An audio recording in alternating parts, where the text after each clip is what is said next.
نحمده ونستعينه ونستغفره ونتوب إليه ونعوذ بالله من شرور أنفسنا ومن سيئات أعمالنا من يهديه الله فلا مضل له ومن يضلل فلا هادي له أشهد أن لا إله إلا الله وحده لا شريك له وأشهد أن محمدا عبده ورسوله اللهم صل وسلم وبارك على نبينا محمد وعلى آله وصحبه أجمعين وبعد. Jamaah yang dimuliakan Allah Subhanahu wa taala, alhamdulillah kita memuji dan bersyukur kepada Allah Subhanahu wa taala atas semua limpahan nikmat dan karunia yang telah Allah limpahkan kepada kita. Salawat dan salam semoga tetap tercurahkan kepada junjungan Nabi kita Muhammad sallallahu alaihi wasallam, kepada keluarga beliau, para sahabat beliau dan umat yang senantiasa istiqamah di dalam menempuh jejak ila yaumil qiyamah. Jamaah rahimakumullah, alhamdulillah telah lama kita libur tidak ada taklim. Alhamdulillah pada malam hari ini kita akan mulai mengkaji kembali kitab Minhajul Muslim, yang mana pada beberapa waktu yang lalu kita telah selesaikan berkaitan dengan kitabus shalah, dan untuk malam ini kita akan lanjutkan yakni ahkamul janaiz, hukum-hukum berkaitan dengan jenazah. Ahkamul janaiz wa fihi salasu mawad, dan di dalam pembahasannya ada 3 hal pembahasan utama. Al-madatul ula, pembahasan yang pertama, fi ma yanbaghi min ladunil marid ilal wafat. Ya. Yang pertama, apa yang harus dilakukan oleh orang yang sakit sampai dia meninggal dunia. Pada pembahasan yang pertama ini akan dijelaskan bagaimana mestinya orang ketika tertimpa suatu musibah penyakit, ujian penyakit, ataupun bahkan ketika sampai meninggal dunia, apa yang harus dia lakukan sesuai dengan petunjuk Allah dan Nabi-Nya Muhammad sallallahu alaihi wasallam. Yang pertama, wujubus sabri. Kita diwajibkan untuk bersabar ketika terjadi musibah, ketika kita tertimpa suatu penyakit, maka kita diperintahkan untuk bersabar. Yanbaghi lil muslim idza nazala bi dhurrun ay yasbira fala yatasahhat wala yudhirul jara', ya, wala yudhirul jaza'a id amrullahu wa rasul bis sabri fi ghairi ma ayatin wa hadisin. Wajib atas seorang muslim ketika dia ini tertimpa suatu penyakit, maka wajib ayyasbira, dia untuk bersabar, fala yatasahhat wala yudhirul jaza', dan dia tidak boleh berkeluh kesah ataupun menampakkan kesedihannya, kesusahannya ataupun keluh kesahnya. Id amrullahu wa rasul bisabri fi ghairi ma ayatin wa hadisin, di mana Allah dan Rasulnya Muhammad sallallahu alaihi wasallam telah sebutkan, Allah sebutkan dalam banyak ayat-ayatnya, Nabi kita Muhammad sallallahu alaihi wasallam telah sebutkan banyak dalam hadis-hadisnya, kita diperintahkan untuk bersabar ketika tertimpa suatu musibah ataupun terkena suatu penyakit. Ghaira annahu la ba'sa ayyakula al-maridu idza su'ila an hali inni maridun aw bi alamun walhamdulillahi ala kulli halin. Ya, hanya saja boleh bagi orang yang sakit, ya, ketika dia ini ditanya bagaimana keadaanmu, dia mengatakan aku sedang sakit, boleh, atau saya tertimpa, ya, suatu penyakit, maka boleh. Walhamdulillahi ala kulli hal, dan segala puji bagi Allah atas semua keadaan. Jadi wajib atas kita ketika tertimpa suatu musibah ataupun penyakit, kita diperintahkan untuk bersabar, ya. Dan sabar itu ketika awal terjadi suatu musibah, kejadian, ya. Jadi ketika tertimpa suatu penyakit, tertimpa suatu musibah, maka sabar itu pas awal kejadiannya, ya, bukan karena sudah berkeluh kesah berhari-hari, berminggu-minggu, berbulan-bulan, kemudian baru sabar, begitu. Tapi sabar itu Nabi sadarkan as-sabru innama sabru inda sudmatil ula. Ya, kesabaran itu ketika pas terjadi suatu musibah. Sabar. Di mana Nabi kita Muhammad sallallahu alaihi wasallam sabdakan, "Ma min 'abdin tusibuhu musibatun fayaqul inna lillahi wa inna ilaihi raji'un Allahumma ajirni fi musibati wahluf liyal khaira minha illa ajrullahu ta'ala fi musibatihi wa ahlafa lahu khairan minha." Nabi sadarkan di dalam hadis riwayat Imam Ahmad Ibn Hanbal, "Ma min 'abdin," tidaklah seorang hamba pun yang dia tertimpa musibah kemudian mau mengucapkan innalillahi wa inna ilaihi raji'un, kami ini adalah milik Allah, ya, dan kami akan kembali kepada Allah. Allahumma ajirni fi musibati, ya Allah berikanlah pahala pada musibah yang menimpaku ini. Wahluf liyal khaira minha, dan gantilah musibah ini dengan yang lebih baik. Kata Nabi, illa ajarullahu ta'ala fi musibati, kecuali pasti Allah akan berikan ganjaran dalam musibahnya. Wahlaf lahu khairan minha, dan Allah akan ganti, ya, dengan yang lebih baik.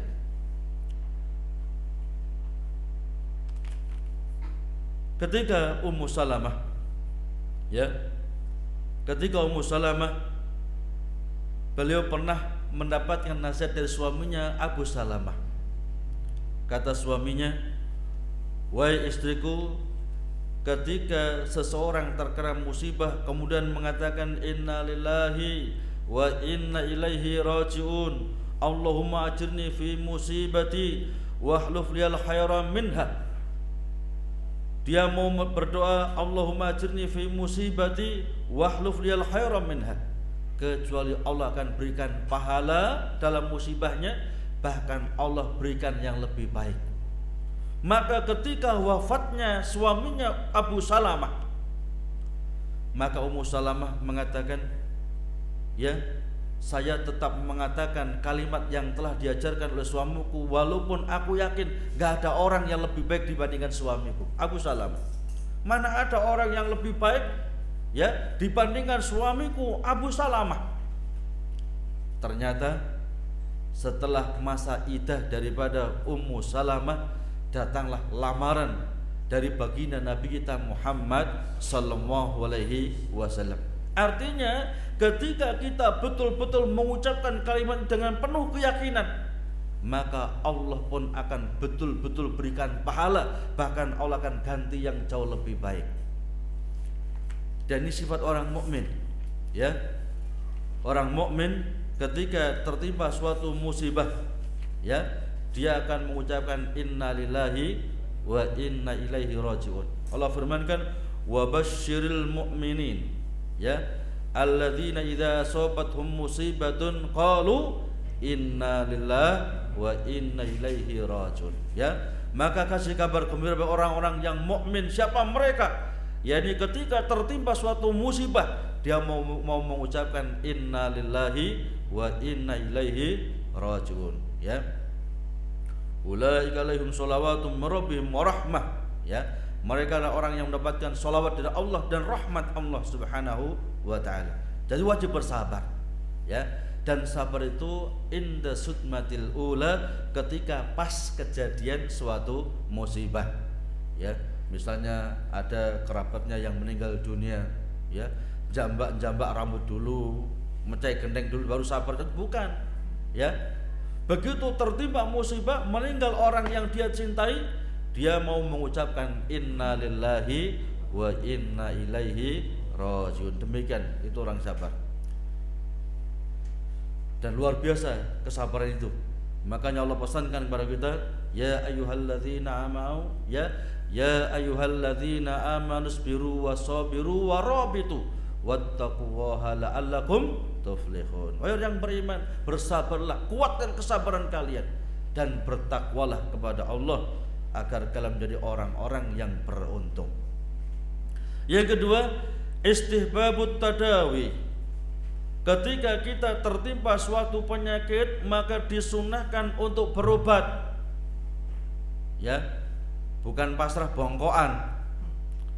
Kalau nanti bakalnya sembuh ya sembuh sendiri, ya. Kalau nggak sembuh ya nggak sembuh sendiri, bukan gitu. Kita diperintahkan untuk ikhtiar, dan ikhtiar itu termasuk ya bentuk tawakal kepada Allah. Seperti dengan punya sepeda motor, ya, diparkir, digembok dulu, ya, gembok lagi yang bawah misalnya 2, itu bentuk tawakal itu.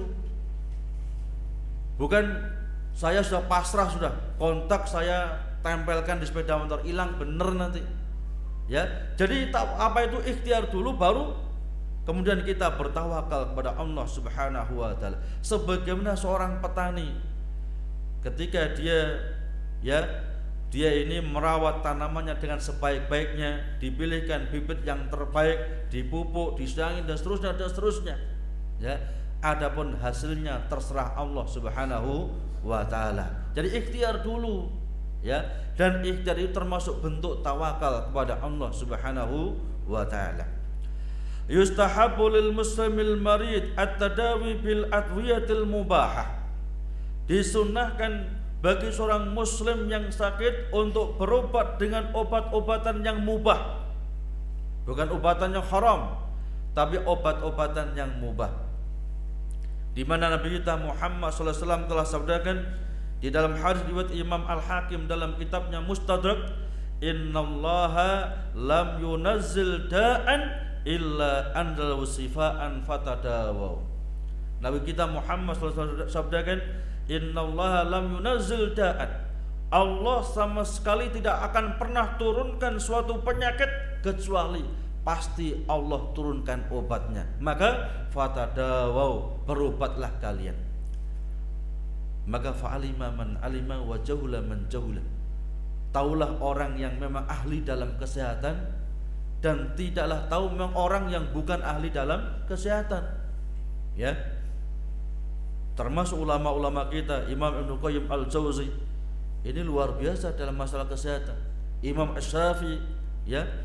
Imam-imam kita ini pintar dalam masalah kesehatan, bukan hanya masalah hadis, tafsir, fikih, bukan, tapi mereka juga ahli dalam masalah kesehatan, ya.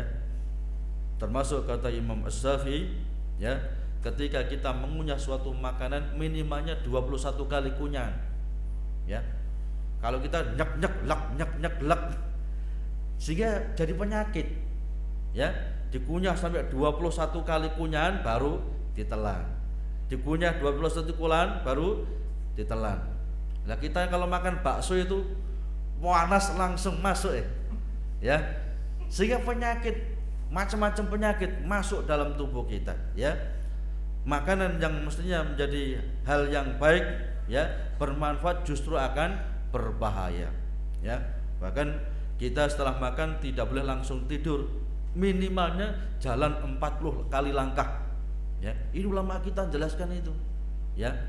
Jadi setelah makan, ya, langsung tidur ini akan menyebabkan penyakit itu, ya. Minimalnya melangkah sebanyak 40 kali langkah. Kalau cari hadisnya nggak ketemu, ya. Itu penjelasan ulama dari yakni tajribat, ya, dari percobaan. Demikian. Ghairu annahu la yajuzu tadawi bil muharram kal hamri wal hinjir wa nahwihima. Ya, hanya saja kita tidak boleh yakni berobat dengan obat-obat yang haram, termasuk dengan khamr, ya. Saya lelah payah, ya, saya minum jamu dicamur khamr 1 sloki, Pak, gimana? Haram, ya. Kan enggak mabuk? Iya, enggak mabuk, ya. Setiap yang memabukkan itu khamr, ya, sedikit banyaknya tetap haram. Qaliluhu wa kathiruhu, sedikit banyak juga haram. Walaupun alasan untuk jamu atau yang lainnya tetap haram, tidak boleh. Jadi kita diperintahkan untuk berobat, tetapi berobat yang bukan yang haram.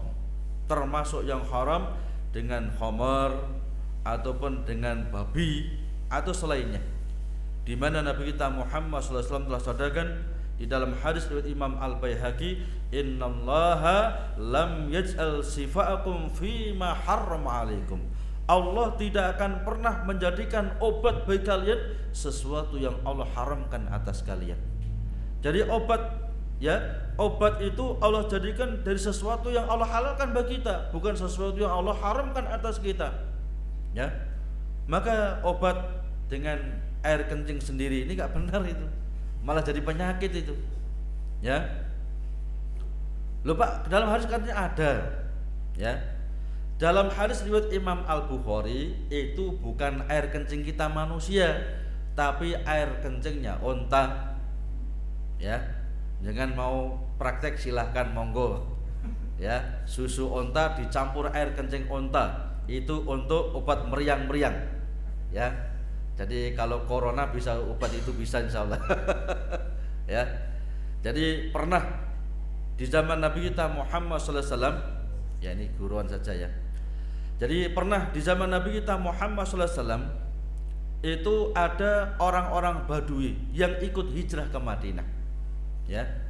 Ke kota. Namanya Badui ya, di pinggiran kemudian masuk ke kota ini udaranya berbeda. Ya, keadaan suhu yakni alamnya berbeda. Sehingga mereka orang-orang Badui ini ketika tinggal di Madinah kemudian terkena penyakit panas yang sangat panas, ya, sehingga Nabi perintahkan mereka untuk berangkat kepada yakni pengembala onta Baitul Mal, ya, yakni onta Baitul Mal yang digembalakan, ya, untuk minta air susunya kemudian dicampur dengan air kencing onta. Masya Allah, mujarab itu. Begitu diminum langsung sembuh, ya. Badan-badan mereka yang sakit semuanya, penyakit yang mereka alami ini langsung sembuh dengan izin Allah Subhanahu wa ta'ala. Cuma namanya Badui, kalau kafir malah nemen kafiri, ya, kalau kufur malah semakin kufur, melebihi orang-orang Madinah, melebihi orang-orang kota. Ketika merasa badannya sudah sehat, kuat, justru pengembala kemudian dieksekusi mati, ya, dibunuh semuanya. Onta dirampok, dicuri, ya. Maka Nabi perintahkan satu peloton pasukan untuk mengejar mereka. Setelah kepegang, maka mereka dibunuh, bahkan dipotong tangan dan kakinya dengan cara silang. Kalau tangan kanan dipotong, kaki kiri juga dipotong. Kalau kaki kanan, ya, maka tangan kiri juga dipotong. Ini hukuman bagi Qutta'ut Thariq, perampok, ya. Maka mengapa mereka dibunuh? Karena mereka juga membunuh, ya. Mengapa mereka dipotong semacam itu? Karena Qutta'ut Thariq, perampok. Jadi hukuman perampok dengan maling itu lain, ya. Kalau maling potong tangan kalau sudah sampai nisab, tapi kalau perampok bisa eksekusi mati, ya, langsung. Kita lanjutkan. Jadi kita diperintahkan untuk tadawi, ya, untuk berobat, cuman berobat yang bukan yang haram.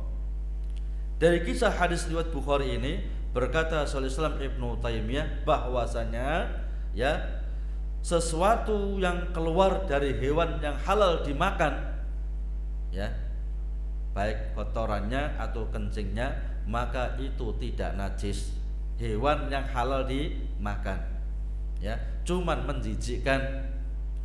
Misalnya jangan mau ke masjid, ya, kemudian ada burung kok iseng, ya, keluar hajat, ya, buang hajat pas kena baju sampean, ya, mau Jumatan ada burung di atas tuh langsung buang hajat, ya, burungnya burung terkuku misalnya, burung merpati, ya, beda kalau burung gagak. Kalau burung gagak kan haram dimakan, ya, burung elang juga haram dimakan. Yang kita maksud burung di situ burung yang halal dimakan, mungkin blekok misalnya, ya. Maka andai saja kita nggak tahu, ya, padahal nemplok besar tapi kita nggak tahu itu adalah kotoran daripada burung bangau, ya, itu pun sah untuk sholat, tapi sangat menjijikkan. Jadi apa itu? Seperti kedudukan ingus, ya, air liur, ya, ingus, ya, menjijikan, cuman juga tidak najis. Kemudian termasuk pengobatan yang dibenarkan adalah istirqa, ya, ruqyah as-syar'iyyah.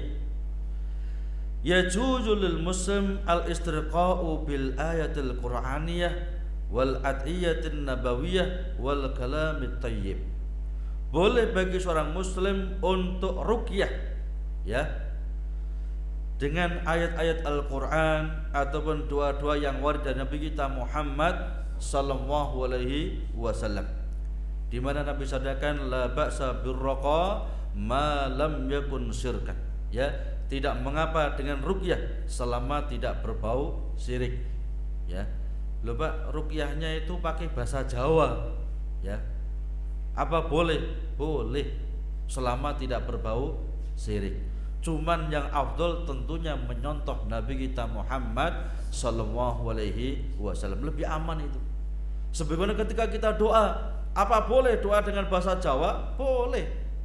Doa apapun selama garis bawahnya satu, tidak mengandung dosa, dua, tidak memutus tali silaturahim. Cuman yang afdol doa yang warid yang diajarkan Nabi kita Muhammad sallallahu alaihi wasallam. Karena Nabi itu punya jawami'ul kalim, ya, kalimatnya sedikit cuman maknanya luas. Kalau kita kan kalimatnya terlalu banyak, maknanya sedikit, ya kan? Jadi sampai berlembar-lembar, intinya lo nggak jelas.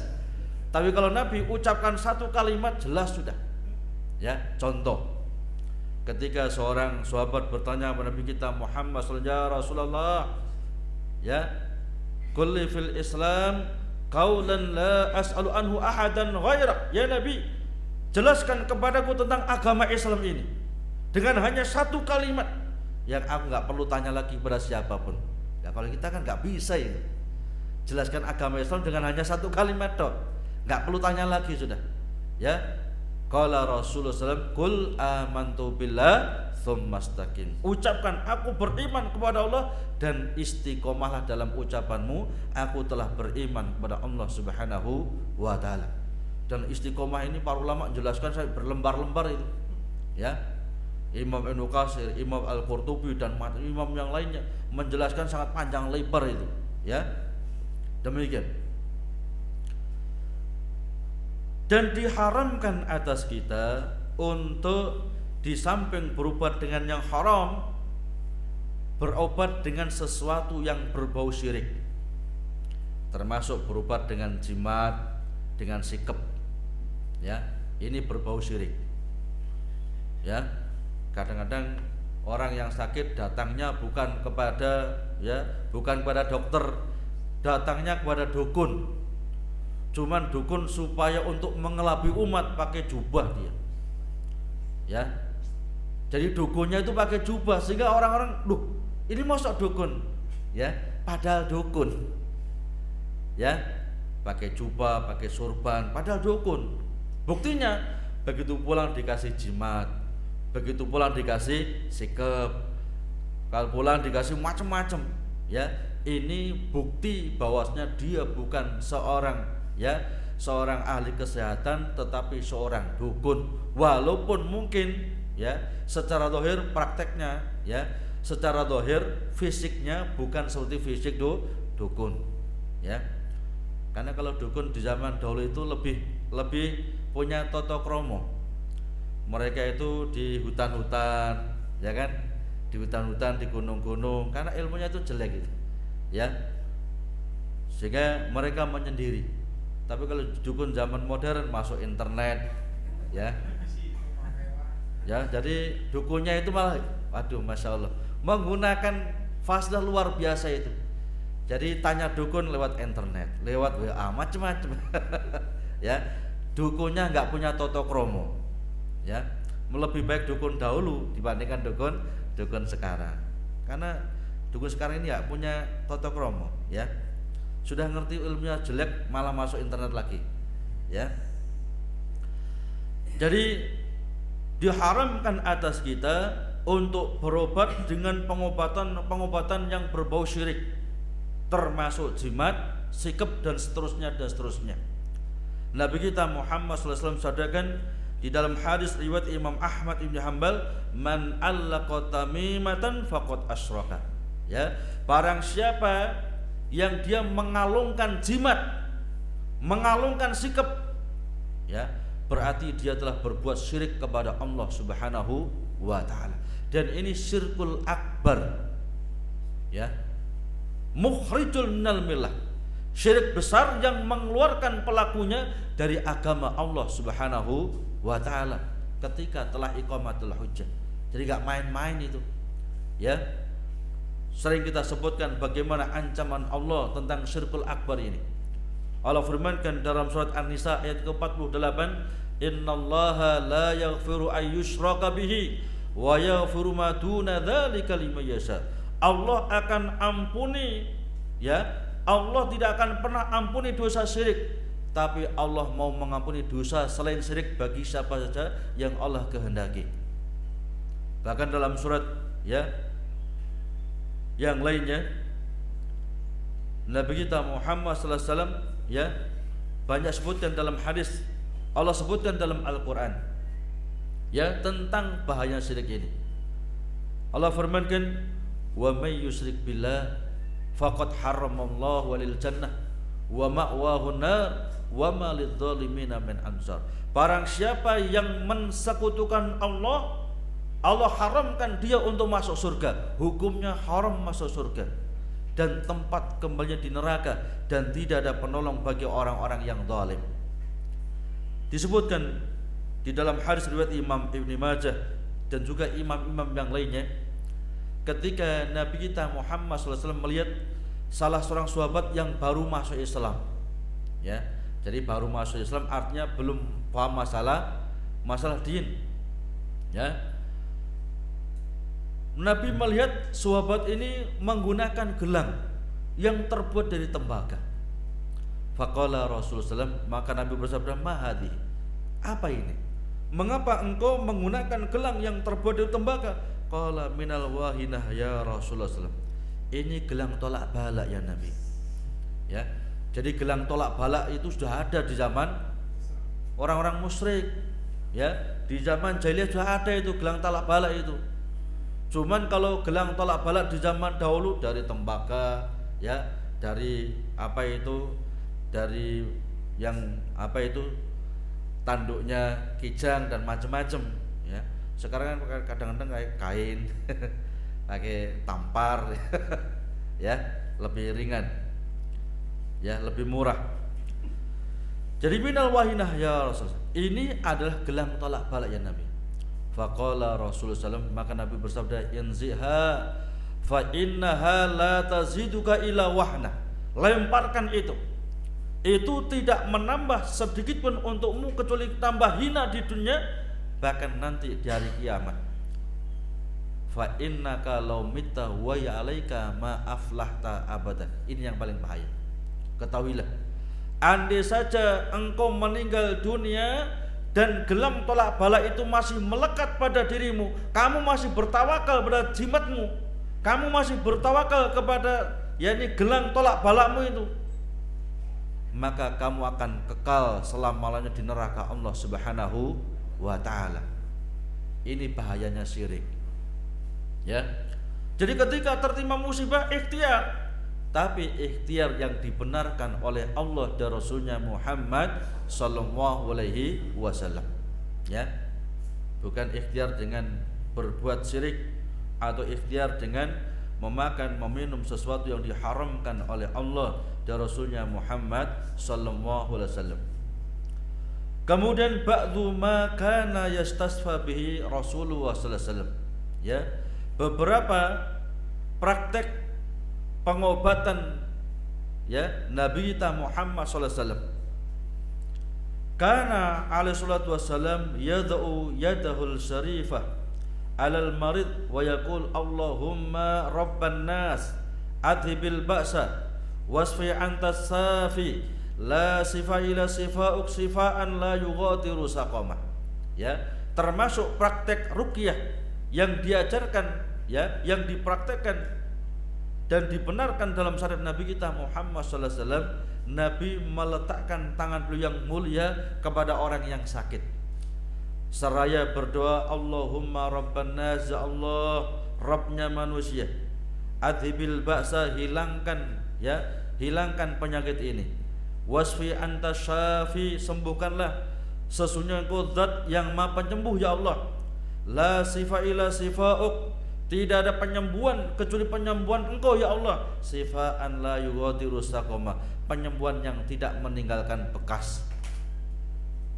Kadang-kadang kan sembuh penyakit ini tapi malah nambah penyakit lain, ya kan? Diobati kencing manisnya malah livernya kena, ya, diobati livernya kencing manisnya kena, kan gitu kan? Tapi kita meminta kepada Allah pengobatan yang tidak meninggalkan bekas, ya.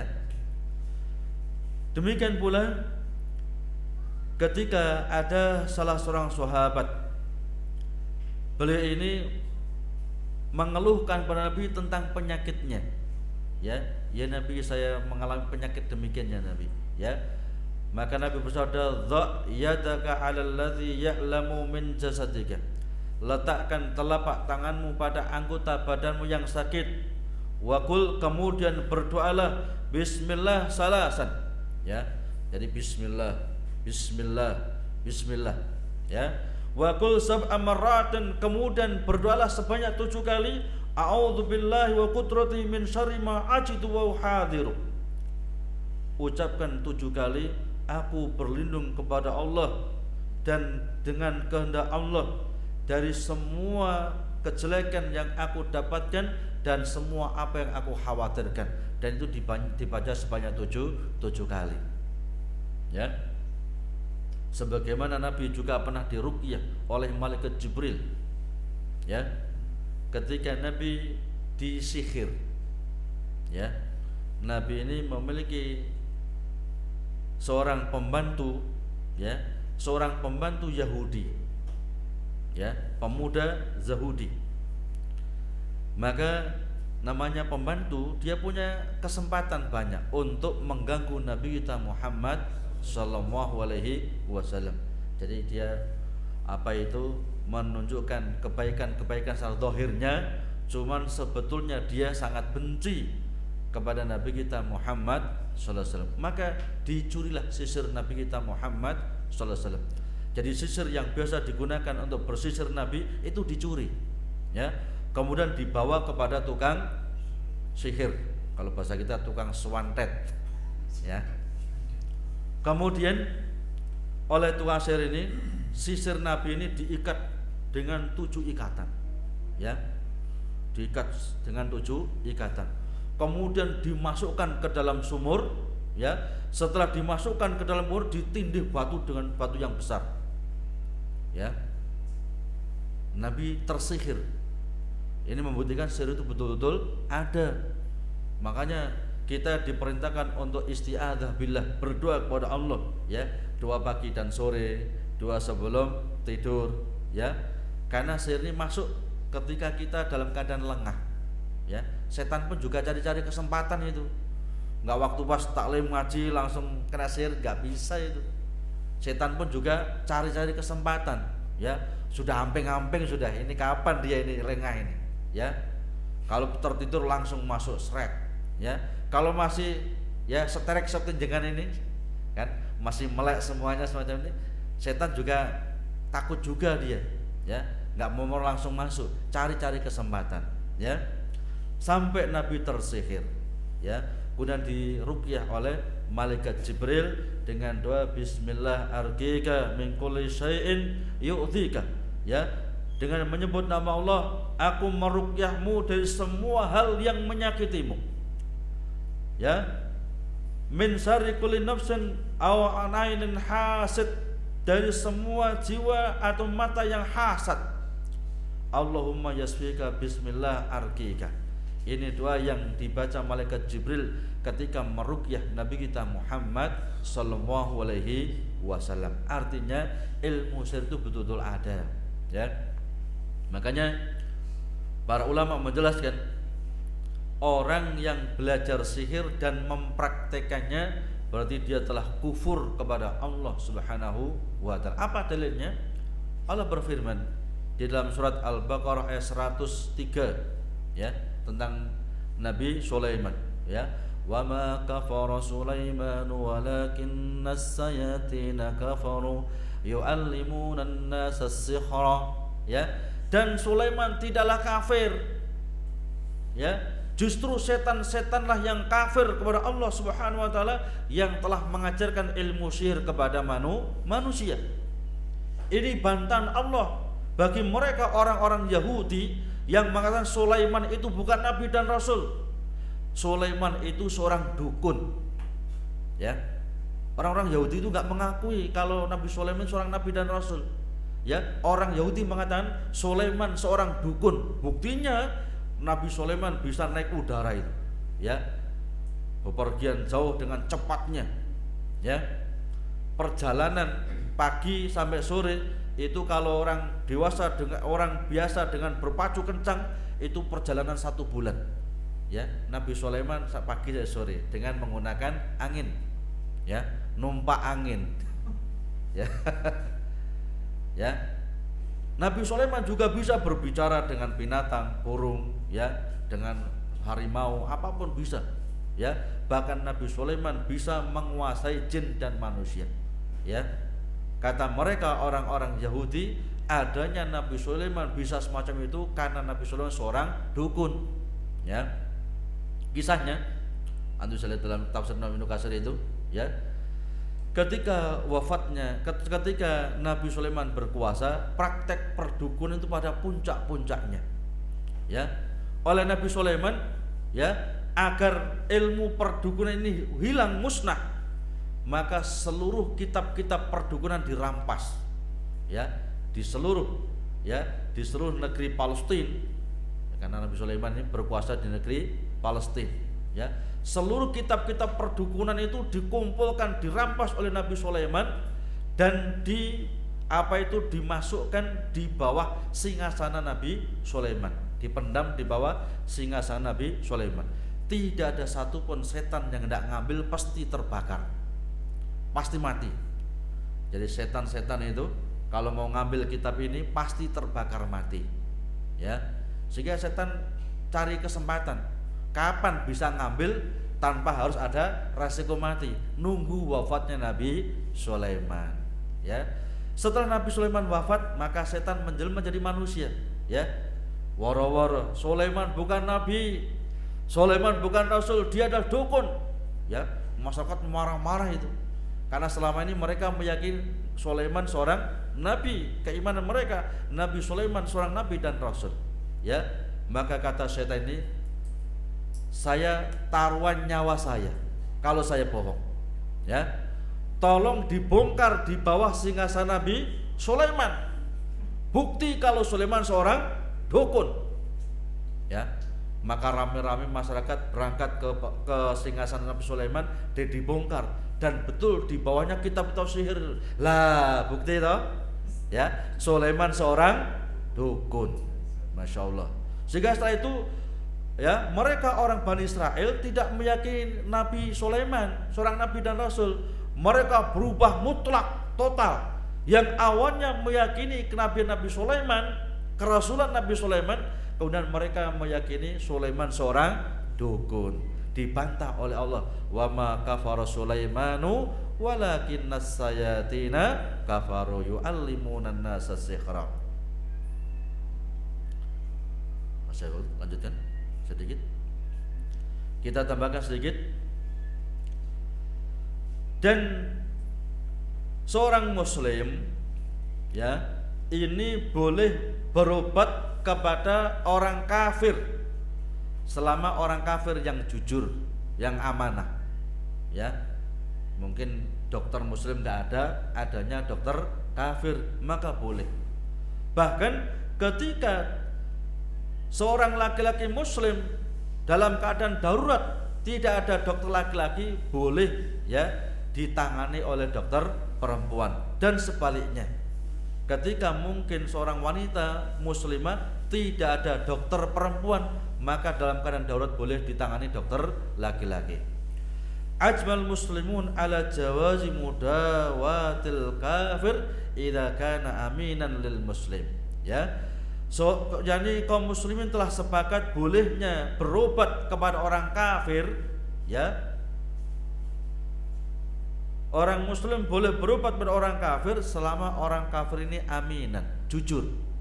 Ya. Wala jawazi mudawatir rajul lil mar'ah wal mar'ah li rajul fi halid darurah. Demikian pula ulama telah menjelaskan bolehnya laki-laki berobat kepada dokter perempuan dalam keadaan darurat, atau sebaliknya seorang wanita muslimah berobat kepada dokter laki-laki dalam keadaan darurat. Ya. Ketika masih memungkinkan, maka perempuan ditangani perempuan, laki-laki ditangani laki-laki. Ya. Di mana Nabi pun pernah memperkerjakan mereka orang musyrik, ya, memperkerjakan orang kafir, termasuk tanah Khaybar, ya. Tanah Khaybar itu tanah kaum muslimin, ya, yang dikerjakan oleh orang-orang Yahudi dengan bagi hasil, ya. Jadi orang-orang Yahudi ini yang kerja, ya, tanah itu tanah kaum muslimin, ya. Kemudian nanti ada perjanjian, mungkin yang garap sekian persen, yang punya tanah sekian persen. Kalau bahasa kita ngedok, ya ngedok ya, ya. Jadi orang Yahudi itu ngedok kepada kaum muslimin, ya. Dan itu dibenarkan oleh Nabi, ya. Dan baru dibatalkan ketika Khalifah Umar Ibnul Khattab, ya. Memang Umar ini luar biasa, ya. Jadi tanpa toleransi sedikit pun sudah, ya. Ini mengenak-enak orang Yahudi ini.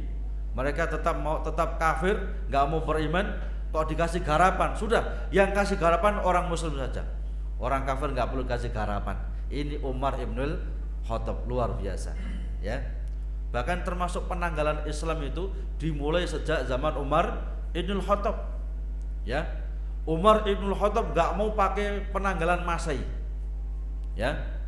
Karena itu mengacu kepada Isa Al-Masih, ya, yang menurut keyakinan orang Nasara sebagai anaknya Allah. Itu kan menghina Allah itu, ya.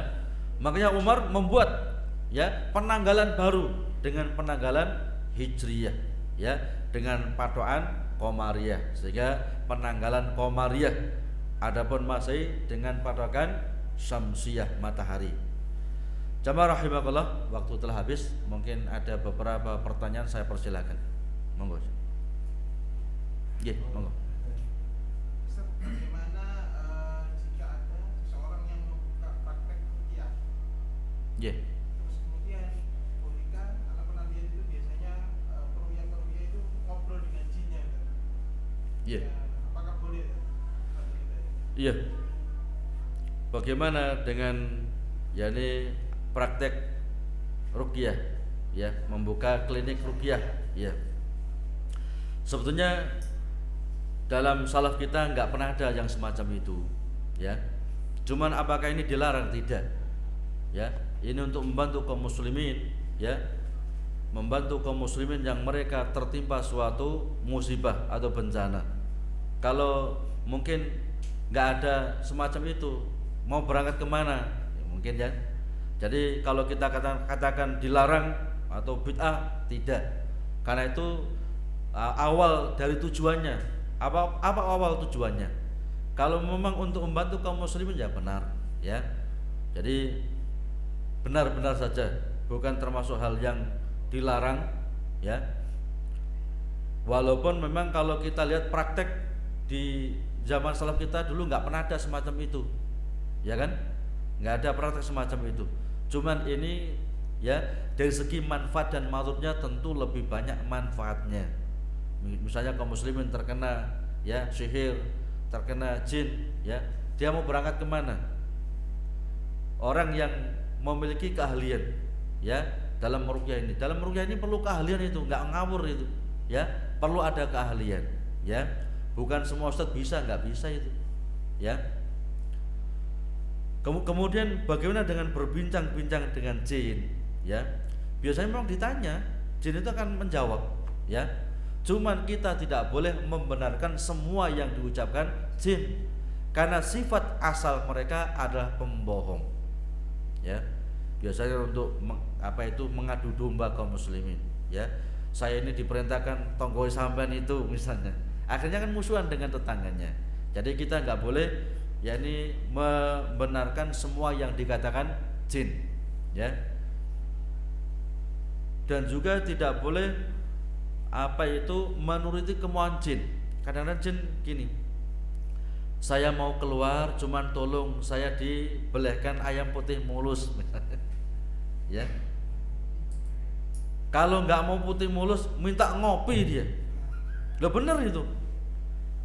Itu bentuk penghambaan kepada jin, maka harus ditolak, nggak boleh, ya. Kalau kita mengikutinya berarti kita tunduk kepada perintah jin. Dia akan semakin sombong, semakin kuat nanti, ya. Harus ditolak, harus dilawan, ya. Demikian.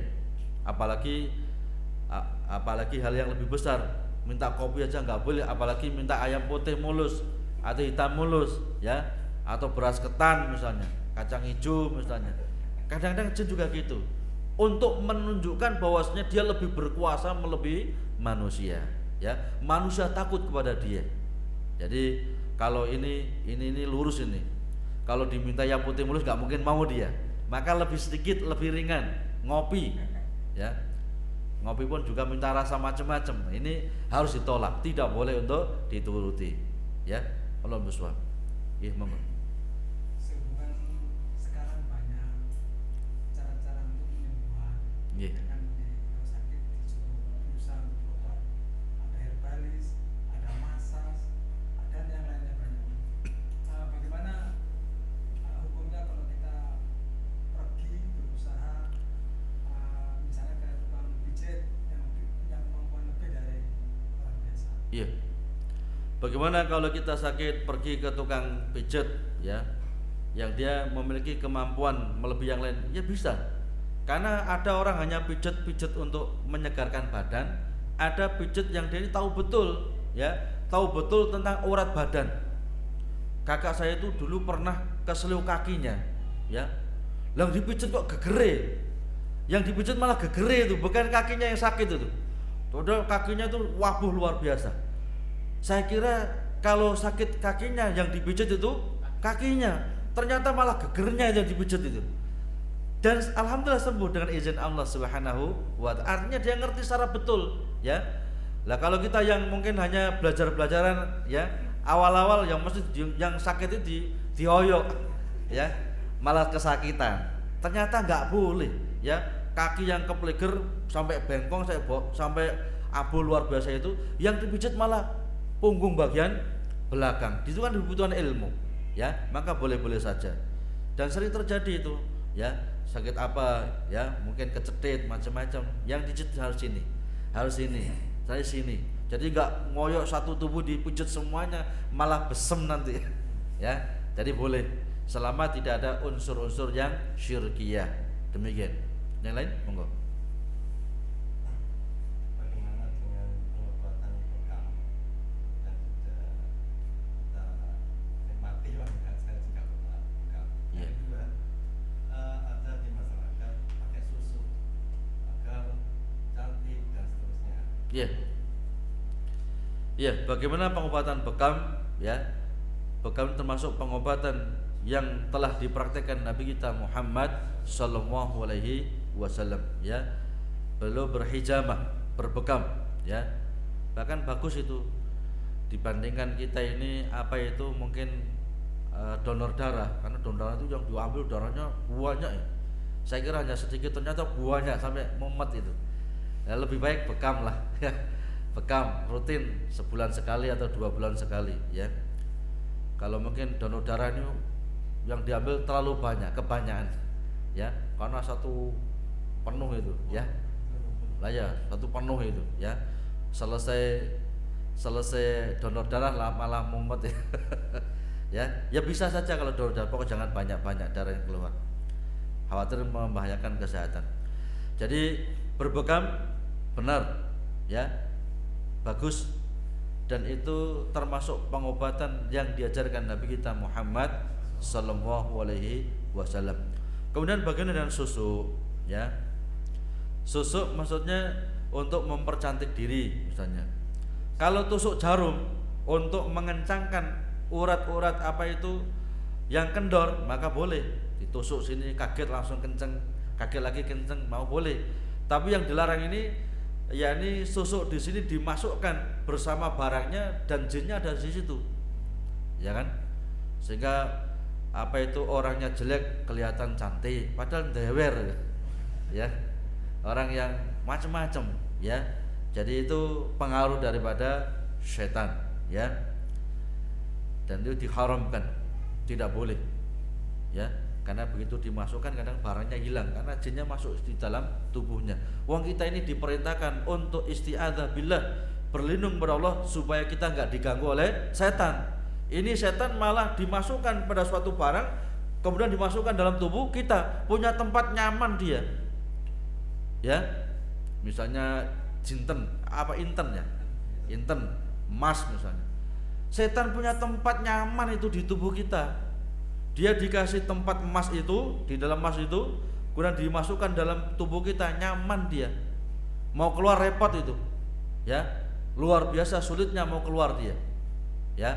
Efeknya mau sholat males, mau ibadah males, taklim ngontak ngantuk, efeknya gitu, pasti itu, ya. Jadi dikira nggak ada efeknya, pasti ada efeknya. Kemudian niatnya itu semakin buruk terus, ya. Ada keinginan-keinginan yang condong negatif terus karena ada bisikan dari setan yang setan telah dimasukkan dalam jasad kita. Jadi jangan main-main, ya, semacam itu. Wong setan itu diperintahkan supaya kita isti'adzah billah kok tawut. Ini malah dikasih kesempatan masuk dalam tubuh. Dan jangan dikira jin itu butuh tempat besar, ya. Hanya emas 1 gram itu sudah bisa jadi tempatnya.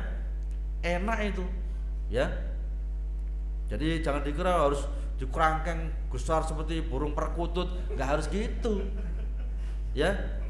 Jin itu, ya, pernah ada salah seorang ikhwan yang sebelum ngaji itu belajar macan rontek, ya, tenaga dalam macan rontek, ya.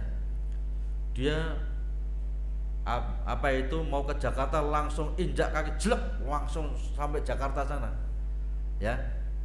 Dia ada orang dalam rumah itu bisa lihat, ya, siapa bisa lihat itu, bahkan ngampleng dari jauh pun bisa, ya. Orang situ kuampleng dari sini sampai delosor sana bisa itu, ya. Tapi efeknya waktu taklim mesti ngantuk, nggak mungkin nggak, pasti ngantuk. Waktu sholat, ya, kadang-kadang sebelum sholat dibawa pergi oleh jinnya, karena jin nggak mungkin kuat kalau si yang sakit ini dalam keadaan sholat, ya. Begitu diruqyah, ya, satu jin ini anak buahnya 1,5 juta, satu jin tok yang pertama keluar itu, ya, masya Allah. Jin lagi keluar lagi, anak buahnya 750.000, lah berapa juta, ya. Jadi jangan dikira dukun ini jinnya hanya 1.000, 2.000, jutaan bahkan miliaran itu, ya. Dan jin yang telah diperintahkan dukun kalau keluar dibunuh jin yang lainnya, ada panglimanya itu, ya. Makanya kadang-kadang jin ketika diperintahkan masuk pada seseorang, jin ini sampai berani mau mati bersama yang sakit, karena kalau dia keluar juga pasti mati. Ini jahatnya dukun sihir. Makanya dalam Islam orang yang praktek dukun sihir langsung eksekusi mati, ya, tanpa istitobah, tanpa dikasih jeda waktu untuk tobat. Kalau orang nggak sholat dikasih jeda waktu tobat 2 bulan, ya, supaya tobat. Kalau sudah sholat lagi aman sudah, tapi nggak mau sholat langsung dipenggal. Tapi kalau dukun sihir semacam ini, begitu ketemu langsung eksekusi mati. Mengapa? Efeknya luar biasa, pembuktiannya sangat sulit. Demikian. Ada yang lain? Cukup? Mudah-mudahan apa yang kita kaji pada malam hari ini memberikan tambahan ilmu dan wawasan ilmu bagi kita semuanya. Kita tutup dengan doa kafaratul majlis. Subhanalhamdika asyhadu an la ilaha illa anta Astaghfiruka wa atubu ilaik. Assalamualaikum warahmatullahi wabarakatuh.